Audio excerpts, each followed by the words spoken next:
की never under estimate your audience. आम्ही कविता निवडताना अरे ही लोकांच्या डोक्यावरून जाईल रे वगैरे असं म्हणत निवडायचो. पण जेव्हा समोरचा प्रेक्षक आणि तुम्ही हे एका लेवलला येतात तेव्हा तुम्ही जे द्याल ते स्वीकारायची त्याची तयारी असते. आज आपल्या या भागात माझ्यासोबत गप्पा मारणारे माझा मित्र आणि अर्थात आपल्या सगळ्यांचा लाडका कवी, लेखक आणि गीतकार समीर सामंत. त्या कवितेनंतरची जी शांतता होती प्रेक्षागृहातली ती अंगावर येत होती. आणि ती कविता संपल्यावरती मी असा हात जोडला आणि म्हटलं की मी मनापासून देवाकडे प्रार्थना करतो की माझ्या पुढच्या कार्यक्रमापर्यंत लोकांनी म्हणावं हा विषय आता आउटडेटेड आहे, याच्यावर नका ऐकू.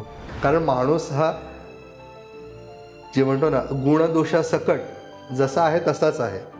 बदलत जाते ती परिस्थिती आणि परिस्थितीनुसार ज्याला बदलता येत नाही तो माणूस विचाराने आउटडेटेड होतो. पूर्ण एपिसोड पाहण्यासाठी आत्ताच डाउनलोड करा अल्ट्रा झकास मराठी OTT ॲप.